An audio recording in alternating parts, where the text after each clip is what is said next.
Hello friends, स्वागत है इस चैनल पर। आज हम जानेंगे नेशनल एजुकेशन पॉलिसी 2020 के बारे में। तो सबसे पहले जो एजुकेशन पॉलिसी आया था वो 1968 में आया था, फिर 1986 में और लास्ट 2020 में आया।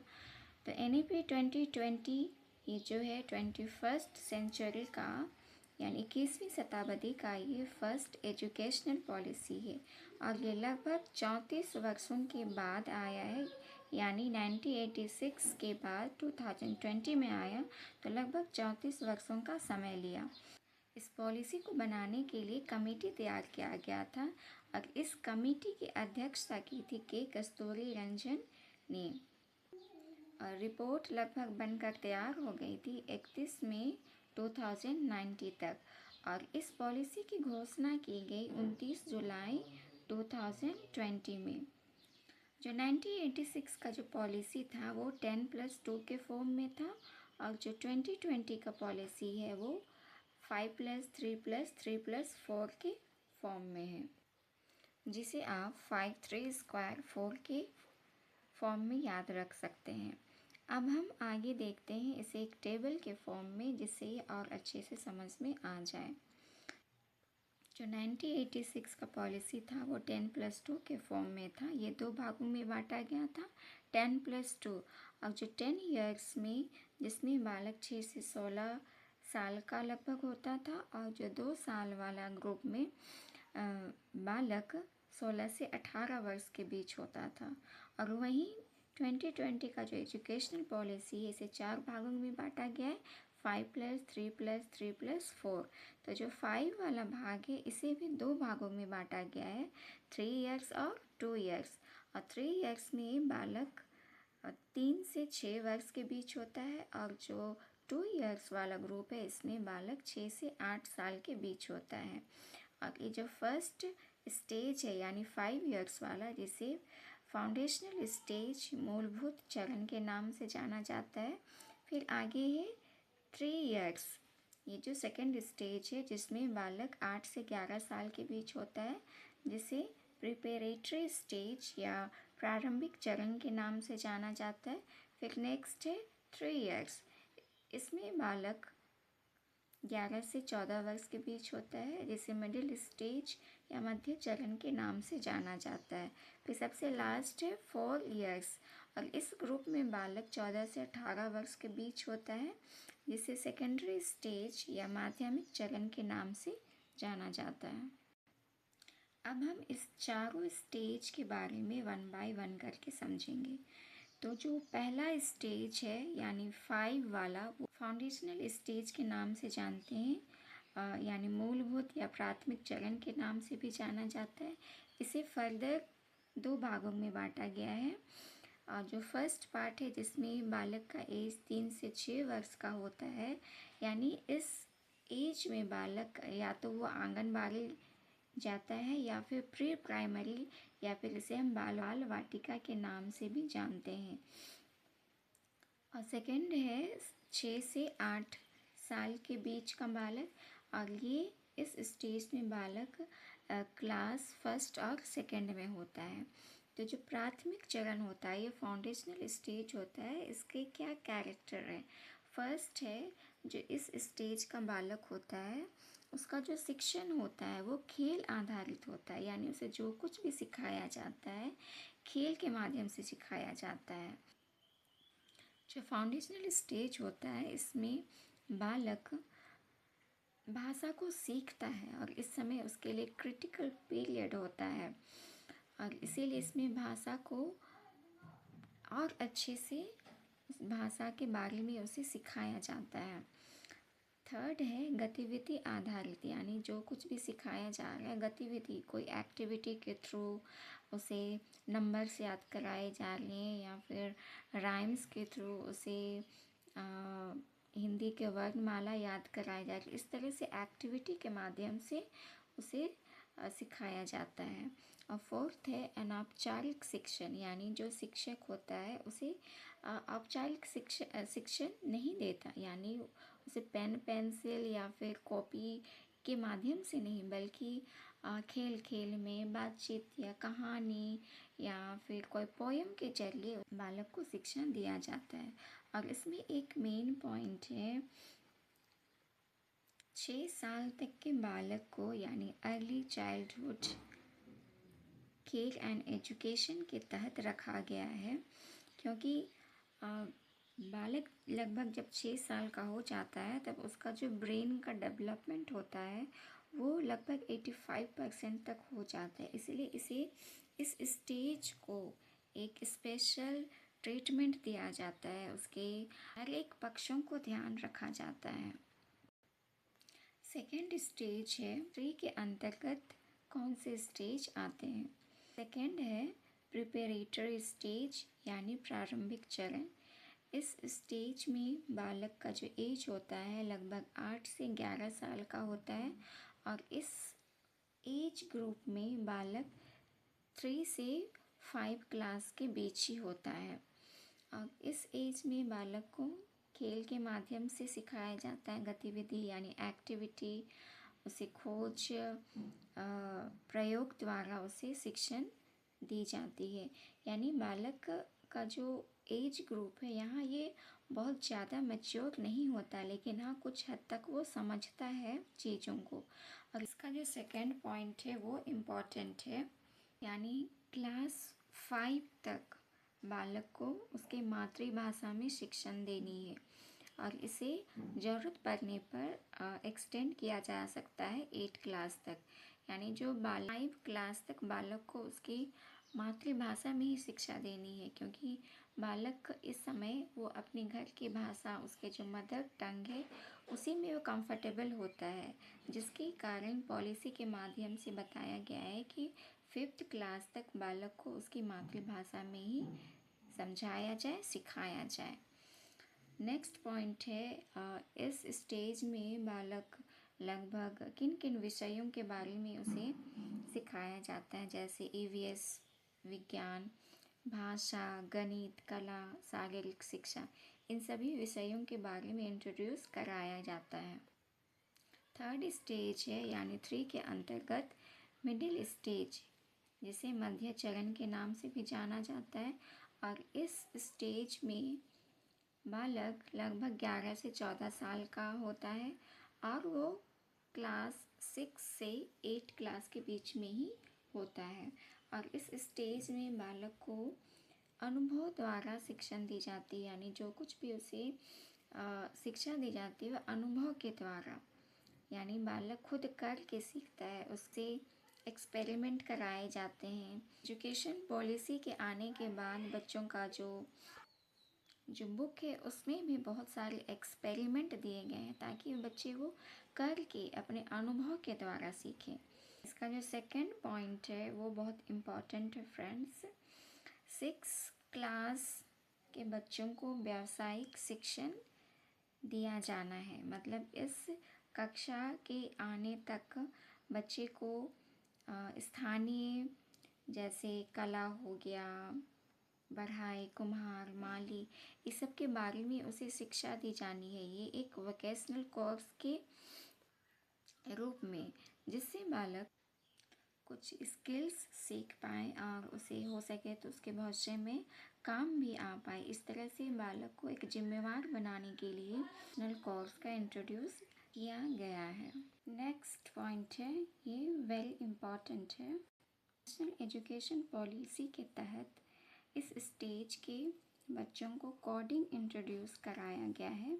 इस कोडिंग के जरिए बच्चों को प्रोग्रामिंग भाषा, ICT, इन सब का इंट्रोड्यूस कराया गया है। लास्ट स्टेज है यानी 4th सेकेंडरी स्टेज, जिसे माध्यमिक चरण के नाम से भी जाना जाता है। और इस स्टेज में जो एज ग्रुप होता है बच्चों का वो 14 से 18 साल के बीच होता है और वो लगभग क्लास 9th और 12th के बीच में होता है। और इस स्टेज में नेशनल एजुकेशन पॉलिसी ने बहुविषयक यानी मल्टी डिसिप्लिनरी स्टडी को इंट्रोड्यूस कराया। पाठ्यक्रम में बहुत सारे विषयों को शामिल किया गया तथा विषयों की जो कठोर सीमाएं थी, जैसे पहले नेशनल एजुकेशन 2020 के पहले जो साइंस का स्टूडेंट है वो आर्ट्स का सब्जेक्ट नहीं ले सकता था, लेकिन इस एजुकेशन पॉलिसी के तहत साइंस का स्टूडेंट आर्ट का कोई भी सब्जेक्ट, जैसे उसे हिस्ट्री पसंद है तो हिस्ट्री चूज़ कर सकता है, उसे फैशन डिज़ाइनिंग का कोर्स पसंद है तो वो फैशन डिज़ाइनिंग का कोर्स अपने कोर्स पे ऐड कर सकता है। इस तरह से ये मल्टी डिसिप्लिनरी चेंज इसमें किया गया। नेक्स्ट पॉइंट है क्रिटिकल थिंकिंग, यानी आलोचनात्मक चिंतन। इस स्टेज में बालक को क्रिटिकल थिंकिंग करने के लिए प्रोत्साहित किया गया, क्योंकि बालक जब क्वेश्चनिंग करेगा उसके विचार प्रकट होंगे, आदान प्रदान किए जाएंगे अपने टीचर के थ्रू, सहपाठियों के थ्रू, तो एक दूसरे के बारे में वो जानेंगे और तर्क वितर्क करने से उनका क्या क्रिटिकल थिंकिंग का विकास होगा, और ये बहुत ही गुड पॉइंट होता है। नेक्स्ट है फ्लेक्सिबिलिटी, यानी विषयों के चुनाव में स्वतंत्रता दी गई, कोर्स के जो ट्रांसफ़र में दिक्कत होते थे उसमें स्वतंत्रता दी गई। जैसे कोई आर्ट्स का स्टूडेंट साइंस का सब्जेक्ट चूज़ कर सकता है, साइंस का स्टूडेंट्स आर्ट्स या कॉमर्स का सब्जेक्ट चूज़ कर सकता है, तो इस तरह से फ्लेक्सिबिलिटी दिया गया। और अगर कोई स्टूडेंट अपने कोर्स का मिड टर्म में ही छोड़ देता है तो वो अपने कोर्स को वो ट्रांसफ़र कर सकता है, नेक्स्ट ईयर से दूसरी जगह से उस कोर्स को शुरू कर सकता है। अब हम कुछ NAP 2020 के कुछ की पॉइंट्स देखते हैं फ्रेंड। फर्स्ट पॉइंट है मिनिस्ट्री ऑफ HRD चेंज किया गया मिनिस्ट्री ऑफ एजुकेशन, यानी सेकेंड पॉइंट है बहुविषयक मल्टी डिसिप्लिनरी शामिल किया गया, यानी जो विषयों के बीच में जो सीमाएं थी उसे ख़त्म किया गया। थर्ड है व्यावसायिक शिक्षण, यानी वोकेशनल ट्रेनिंग से जोड़ना, बालकों को क्या किया गया, वोकेशनल कोर्स के बारे में इंट्रोड्यूस किया गया, ताकि बच्चे अभी से मतलब 6 क्लास से ही बच्चे अपने भविष्य के लिए जिम्मेवार बन सके। फोर्थ पॉइंट है मातृभाषा में शिक्षण, यानी क्लास 5 तक बच्चों को उसके घर की जो भाषा है मदर टंग है उसमें उसे शिक्षा दी जानी, क्योंकि वो अपनी मदर टंग में कंफर्टेबल होता है, और ज़रूरत पड़े तो इसे क्लास 8 तक एक्सटेंड किया जा सकता है।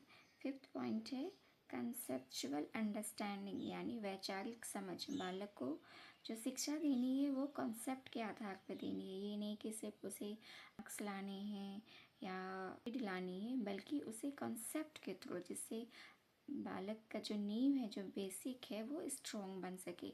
सिक्स पॉइंट है एक्सपेरिमेंटल लर्निंग, यानी अनुभव द्वारा बच्चे को सिखाना है, यानी उसे करके सिखाना है, उसे गतिविधि में शामिल करना है, क्योंकि बालक जब खुद से करता है, किसी एक्टिविटी में शामिल होता है, कोई प्रोजेक्ट या कोई असाइनमेंट करता है, तो उसका वो अपने खुद के अनुभव से सीखता है। अगर कहीं गलती उसने किया है तो हाँ उस गलती को उसको सुधार किया जा सकता है, उसे और बेहतर किया जा सकता है, इस तरह से वो अपने अनुभव के द्वारा सीखता है। और जो सेवेंथ पॉइंट है सार्वभौमिकरण, यानी यूनिवर्सलाइजेशन, और इस पॉइंट का मतलब होता है जो एजुकेशन पॉलिसी के तहत समावेशी गुणवत्तापूर्ण शिक्षा को तो ऐड किया ही किया, साथ भी जगह जो उसका गुणवत्ता है वो सभी जगह एक समान, यानी अगर एक स्टेट में जिस तरह गुणवत्तापूर्ण शिक्षा दी जा रही है तो अलग स्टेट यानी पूरे ऑल ओवर इंडिया में उसी तरह की गुणवत्तापूर्ण उसे शिक्षा मिलनी चाहिए। 8 पॉइंट है ई लर्निंग और डिजिटल शिक्षा को बढ़ावा देना, यानी ऑनलाइन शिक्षण को बढ़ावा देना या डिजिटल बोर्ड का यूज़ करना, जिससे बालक डिजिटलाइजेशन की ओर बढ़े, उन सब के बारे में वो जाने, परिचित हो। यहाँ तक कि टीचरों को भी इसके लिए ट्रेनिंग जाती है, जिसके लिए ई लर्निंग पोर्टल है स्वयं एंड दीक्षा, और ये बहुत सारे एग्ज़ाम में पूछा भी जाता है कि ई लर्निंग पोर्टल के बारे में। 9th पॉइंट है 360 डिग्री रिपोर्ट कार्ड, यानी बालक का जो रिपोर्ट कार्ड बनाना है वो व्यापक दृष्टिकोण से बनाना है, यानी उसके बहुआयामी उसका मूल्यांकन आकलन करना है, जैसे उसके physical, cognitive, emotional, social, all over area से उसका रिपोर्ट कार्ड तैयार करना है। और जो उसका जो असेसमेंट या आकलन या मूल्यांकन हो वो ना केवल टीचर करे बल्कि वो स्व आकलन होगा, सहकर्मी आकलन होगा। इस तरह से मतलब 360 डिग्री रिपोर्ट कार्ड तैयार किए जाने हैं। और जो समेटिव असेसमेंट और फॉर्मेटिव असेसमेंट होता है ये समेटिव टू फॉर्मेटिव होना है, यानी योगात्मक मूल्यांकन से रचनात्मक मूल्यांकन की ओर जाना है। ये योगात्मक मूल्यांकन क्या होता है, इसमें जो मूल्यांकन किया जाता है वो ऑल ओवर जो सेशन होता है उसके लास्ट में किया जाता है, लेकिन जो फॉर्मेटिव होता है, जो रचनात्मक होता है वो ड्यूरिंग द प्रोसेस होता है, यानी बच्चे को जब शिक्षण दी जा रही है तब उसी बीच बीच में क्वेश्चनिंग या यूनिट टेस्ट दिए जाते हैं, जिससे ये आकलन किया जा सके कि बालक को कहाँ उसे समझ में नहीं आ रहा और कहाँ उसके शिक्षण व्यवस्था में और बेहतर किया जा सकता है। तो इस तरह से जो आकलन है वो समेटिव टू फॉर्मेटिव होना है। और एक इसमें मेन इम्पॉर्टेंट पॉइंट है पोर्टफोलियो असेसमेंट किया जाना है। पोर्टफोलियो का मतलब होता है इसमें रिकॉर्ड फाइल तैयार किए जाते हैं जिसमें स्टूडेंट की जो उपलब्धि है या उसने जो कुछ काम कर रहा है उसे व्यवस्थित तौर पे रिकॉर्ड किए जाते हैं। तो जो पोर्टफोलियो में ना केवल शैक्षणिक उसके व्यवहारिक गुणों का भी आकलन किया जाता है। 10th पॉइंट है नेशनल असेसमेंट सेंटर, यानी जो असेसमेंट के लिए नेशनल रूप से यानी राष्ट्रीय तौर पर सेंटर बनाया गया जिसका नाम है परख। और ये क्या करता है, ये जितने भी स्कूल या बोर्ड है उनके लिए मानदंड तैयार करता है, एक तरह से रोड मैप तैयार करता है, दिशा निर्देश तैयार करता है। परख का फुल फॉर्म होता है performance assessment review analysis knowledge for holistic development. 11th point है निपुण भारत। ये NEP 2020 के तहत थी, 5 जुलाई 2021 में लाया गया। और इसका फुल फॉर्म है national initiative for proficiency in reading with understand and numeracy.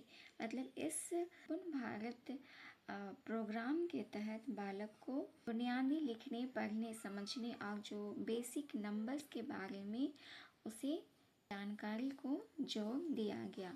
12th point है FLN और इसका फुल फॉर्म होता है foundational literacy numeracy.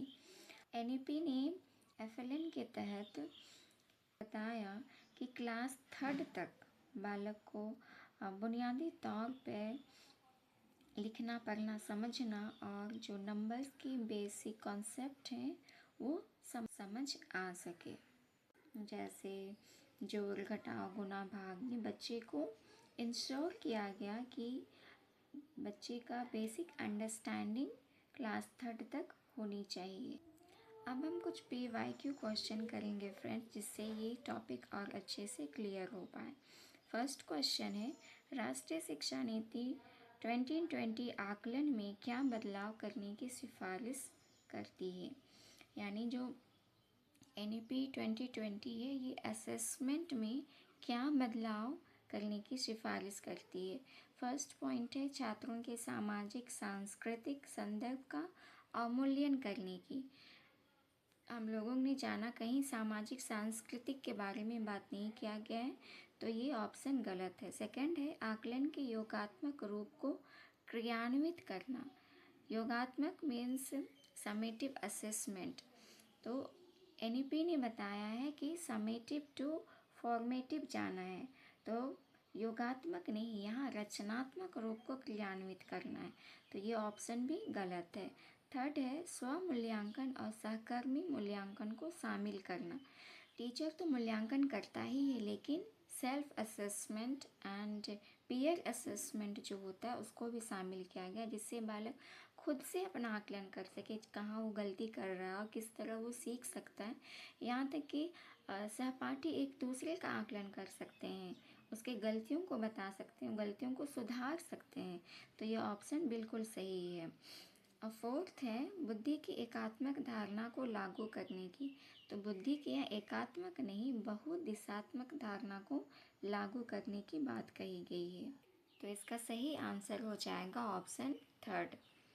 Second question है, राष्ट्रीय शिक्षा नीति 2020 किस प्रकार के शिक्षा शास्त्रों का प्रस्ताव रखती है? मतलब बच्चे को कैसे पढ़ाना है, किस टेक्निक से पढ़ाना है, उसके बारे में क्या प्रस्ताव रखती है? फर्स्ट पॉइंट है परीक्षा केंद्रित।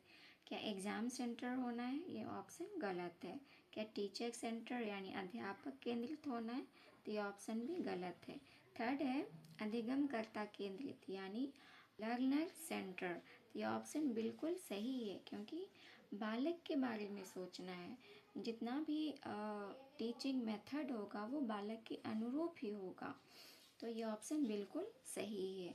और फोर्थ है बहिष्कार केंद्रित यानी एक्सक्लूजन। तो एक्सक्लूजन नहीं, यहाँ इंक्लूसिव एजुकेशन को लाना है। सही आंसर है ऑप्शन थर्ड। क्वेश्चन 3 है, राष्ट्रीय शिक्षा नीति 2020 में प्रस्तावित बदलाव है, यानी उसमें क्या बदलाव किया गया? मानकीकरण से लचीलापन यानी जो स्टैंडर्डाइज है उससे फ्लेक्सिबल लाना है। तो ये ऑप्शन बिल्कुल सही मान सकते हैं, क्योंकि जो फिक्स है फिक्स नहीं लेना है, उसमें फ्लेक्सिबिलिटी लाना है। तो ये ऑप्शन सही हो सकता है। आगे देखते हैं। सेकंड है रचनात्मक मूल्यांकन से योगात्मक मूल्यांकन यानी फॉर्मेटिव से समेटिव असेसमेंट की ओर जाना है।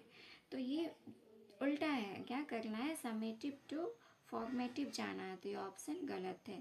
थर्ड है संरचनाओं की समझ से परीक्षा के लिए सीखना। परीक्षा पर्पस से नहीं सीखना है, कॉन्सेप्ट की क्लैरिटी के पर्पस से सीखना है। तो ये ऑप्शन भी गलत है। फोर्थ है बहुविषयता से कठोरता यानी बहुविषयता को शामिल नहीं करने के लिए बोला जा रहा। तो ये ऑप्शन बिल्कुल गलत है। तो इसका सही आंसर हो जाएगा ऑप्शन फर्स्ट।